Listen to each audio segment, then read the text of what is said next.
Halo teman-teman, selamat datang di video pembelajaran mata pelajaran Ilmu Pengetahuan Sosial.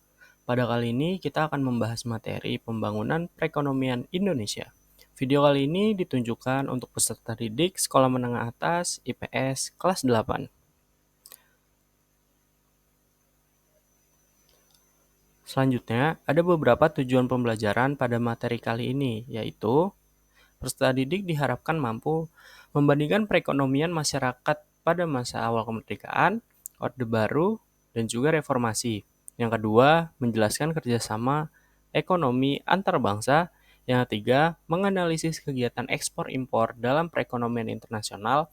Yang keempat, menganalisis perkembangan penduduk Indonesia.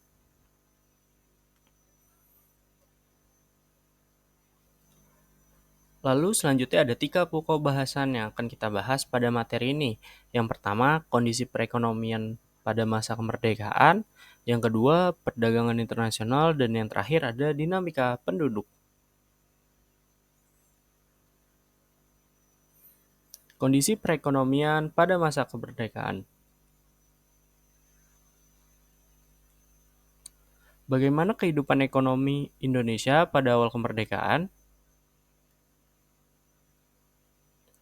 Yang pertama, pada masa bangkit setelah dijajah atau pasca penjajahan. Pemerintah Indonesia melakukan upaya dengan cara memperbaiki perekonomian, diantaranya melaksanakan program pinjaman nasional, lalu melakukan diplomasi kepada India, dan yang terakhir melakukan hubungan dagang ke luar negeri. Selanjutnya, perkembangan ekonomi pada masa demokrasi parlementer. Pemerintah sendiri melakukan berbagai upaya, antara lain adalah sebagai berikut. Yang pertama, pemerintah Indonesia melakukan Gunting Syarifuddin, lalu yang kedua, melakukan sistem ekonomi gerakan banteng dan melakukan nasionalisasi pada perusahaan-perusahaan asing. Lalu yang ketiga, perkembangan ekonomi pada demokrasi terpimpin. Pemerintah Indonesia melakukan berbagai upaya pada masa ekonomi demokrasi terpimpin, antara lain pembentukan Dewan Perancang Nasional atau biasa disebut Dapernas, lalu devaluasi mata uang rupiah, dan melakukan deklarasi ekonomi. Selanjutnya, bagaimana kehidupan ekonomi Indonesia pada masa Orde Baru? Pada video kali ini terbagi ke dalam dua program. Yang pertama, program jangka pendek, dan yang kedua, ada program jangka panjang. Pada program jangka pendek, dalam rangka penyelamatan ekonomi nasional, diwujudkan dengan melakukan stabilisasi dan rehabilitasi ekonomi Indonesia. Pada awal tahun 1966, tingkat inflasi mencapai 65% dan pemerintah tidak dapat melakukan pembangunan sebelum melakukan stabilisasi dan rehabilitasi ekonomi terlebih dahulu. Jadi, pada masa ini, program jangka pendek yang dilakukan adalah dengan melakukan stabilisasi dan rehabilitasi ekonomi Indonesia untuk selanjutnya melakukan program jangka panjang. Program jangka panjang ini diwujudkan dengan perencanaan pembangunan selama 25 tahun. Program-program ini dilaksanakan secara periodik 5 tahunan atau sering disebut sebagai pelita, yaitu pembangunan 5 tahun. Pelita pada masa Orde Baru dilaksanakan selama 6 periode dengan total 30 tahun. Lalu bagaimana kehidupan Indonesia, kehidupan ekonominya pada masa reformasi?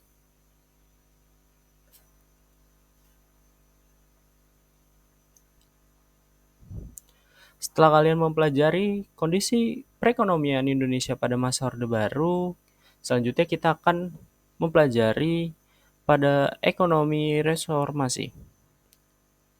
Setelah akhirnya pemerintah Orde Baru yang dinilai sudah tidak sesuai dengan cita-cita bangsa Indonesia, masyarakat mengendaki adanya perubahan atau peningkatan kualitas demokrasi sering dengan kemajuan prosedur demokrasi.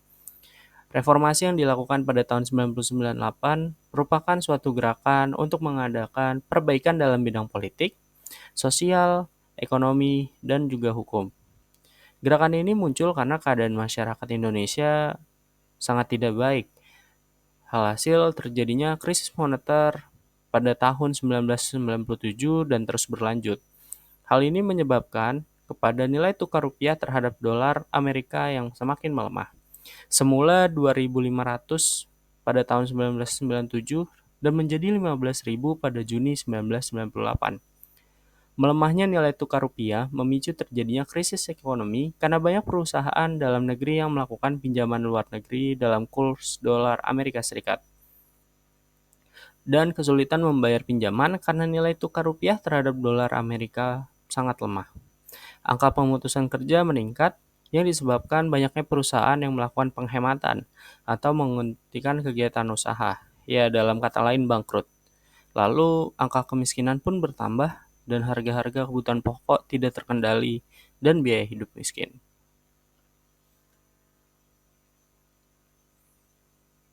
Selanjutnya kita masuk ke materi yang kedua, yaitu perdagangan internasional. Bagaimana sih proses kegiatan ekspor dan impor? Pengertian ekspor dan impor. Ekspor merupakan kegiatan menjual barang atau produk ke luar negeri. Ekspor dapat dilakukan oleh perseorangan ataupun juga badan usaha. Pelaku ekspor biasanya disebut eksportir. Sedangkan impor adalah kegiatan memasukkan barang atau komoditas dari suatu negara ke negara lain secara sah, biasanya dalam proses perdagangan. Secara sederhana, impor adalah membeli dan membawa barang dari luar negeri masuk ke dalam negeri. Lalu bagaimana sih cara transaksi dalam perdagangan internasional? Nah, setelah kalian sudah mempelajari proses ekspor dan impor, tentu saja dalam kegiatan perdagangan internasional ini membutuhkan alat pembayaran yang sah. Nah, tahukah kalian apa saja alat-alat tersebut? Mari simak materi berikut. Yang pertama, ada surat wesel bank atau biasa disebut surat wesel bank atas tunjuk. Surat wesel bank atas tunjuk ini adalah surat perintah yang dibuat oleh bank domestik atau biasanya bank dalam negeri di suatu negara yang ditujukan kepada bank korespondensi yang berada di luar negeri. Lalu selanjutnya ada commercial bills of exchange. Adalah surat yang ditulis oleh eksportir yang berisi perintah pada importir untuk membayar sejumlah uang pada kurun waktu tertentu. Dan yang terakhir ada letter of credit, yaitu suatu cara pembayaran dalam perdagangan luar negeri dengan penarikan suatu wesel dalam jumlah yang telah ditentukan.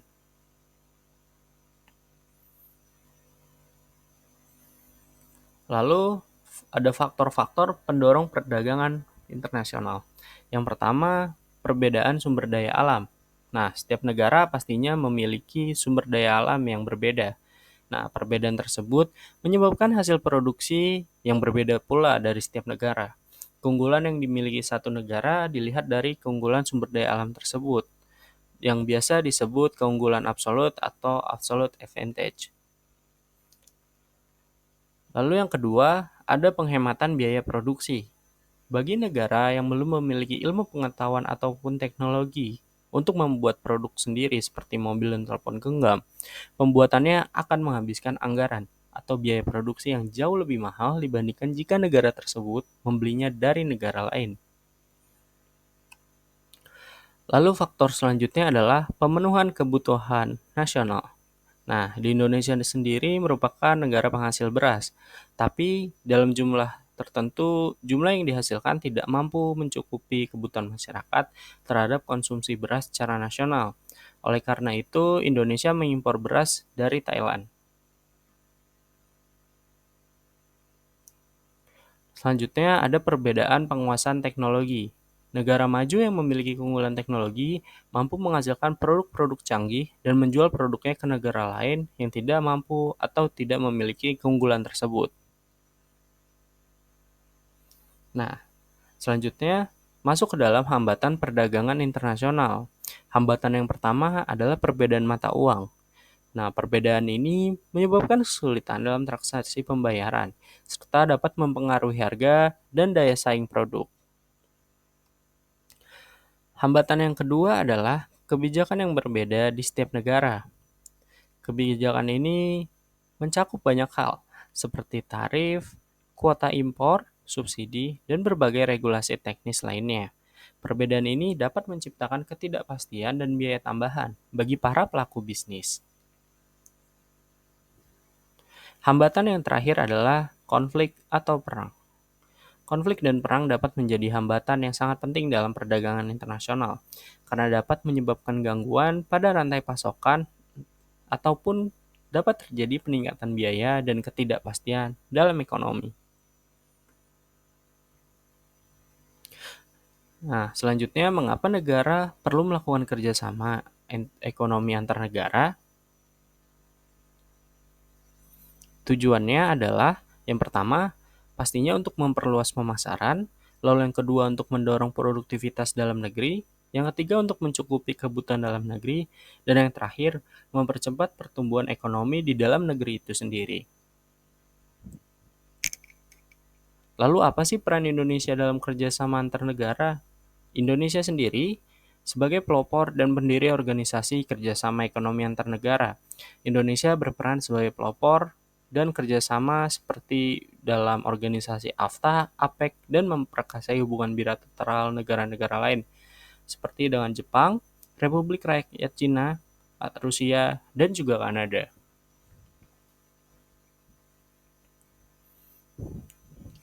Lalu, ada beberapa manfaat kerjasama dalam bidang ekonomi. Yang pertama, meningkatkan investasi. Dengan semakin banyaknya investor yang menanam modal tersebut, maka menambah lapangan pekerjaan baru bagi para tenaga kerja yang ada dalam suatu negara. Lalu yang kedua, menciptakan lapangan pekerjaan. Iklim investasi yang positif akan membuka lapangan pekerjaan baru. Hal tersebut dikarenakan peningkatan investasi mendorong pertumbuhan dan pembangunan di suatu negara. Yang terakhir, meningkatkan kualitas produk dalam negeri. Dengan melakukan kerjasama ekonomi, suatu negara dapat memperoleh bahan produksi yang belum dimiliki sebelumnya. Dengan demikian, produksi dalam negeri menjadi lancar dan produktivitasnya dapat meningkat. Sebelumnya ada manfaat, selanjutnya ada dampak negatif pada kerjasama di bidang ekonomi. Yang pertama, produk-produk dalam negeri kalah bersaing dengan produk luar negeri, dan yang kedua, masuknya tenaga kerja asing. Hadirnya tenaga kerja asing ini apabila tidak diimbangi dengan penambahan lapangan pekerjaan, maka hanya akan menimbulkan banyak pengangguran untuk negara kita. Selanjutnya, atau materi yang terakhir ada dinamika penduduk. Bagaimana dinamika kependudukan di Indonesia? Jadi, dinamika penduduk adalah perubahan dan jumlah penduduk pada suatu wilayah yang disebabkan oleh 3 faktor, yaitu kelahiran, kematian, dan juga perpindahan. Indonesia telah berkali-kali melakukan sensus semenjak kemerdekaan. Berdasarkan data pada tahun 2015, jumlah penduduk Indonesia menempati urutan keempat di dunia setelah Cina, India, dan Amerika Serikat. Per tahun 2015, data yang dihimpun adalah mencapai 256 juta jiwa. Lalu, bagaimana dampak dinamika penduduk bagi suatu negara? Yang pertama ada dampak positif, yaitu tersedianya tenaga kerja untuk meningkatkan tingkat produksi. Lalu yang kedua meningkatkan investasi atau penanaman modal. Dan yang terakhir meningkatnya inovasi karena penduduk dipaksa untuk memenuhi kebutuhannya sendiri.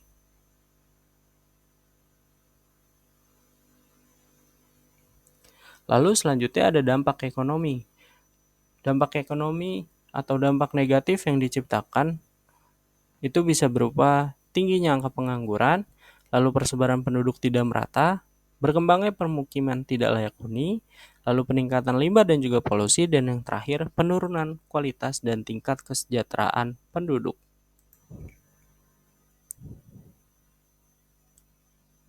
Bagaimana cara mengatasi permasalahan dinamika penduduk? Yang pertama, pemerataan pembangunan di seluruh daerah.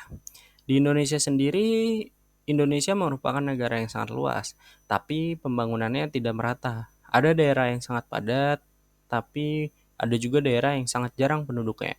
Contohnya Jakarta sebagai ibu kota selalu mengalami pertumbuhan penduduk yang signifikan tiap tahunnya. Kondisi tersebut tidak sebanding atau berbanding terbalik dengan wilayah Indonesia Timur. Maka dari itu, saat ini pemerintah kembali menggalakkan program transmigrasi demi persebaran penduduk yang lebih merata. Lalu yang kedua, program keluarga berencana. Program KB perlu digalakkan kembali agar masyarakat lebih terbuka menerima perubahan. Dengan adanya program pembatasan anak, diharapkan pertumbuhan penduduk yang cukup tinggi di Indonesia dapat ditekan. Dan yang terakhir ada meningkatkan kualitas penduduk. Pendidikan diyakini akan mengubah cara pandang tentang jumlah anak dan melakukan perencanaan keluarga dengan baik. Pendidikan juga dapat menunda usia pernikahan sehingga mengurangi kemungkinan untuk memiliki banyak anak. Nah, setelah mendengarkan materi yang telah dipaparkan, selanjutnya ada beberapa pertanyaan yang diremas dalam kuis. Yang pertama, jelaskan pengertian kegiatan ekspor dan impor. Lalu yang kedua, apa manfaat pertumbuhan penduduk bagi pembangunan nasional? Dan yang ketiga, sebutkan dua faktor yang menyebabkan buruknya perekonomian Indonesia di awal kemerdekaan.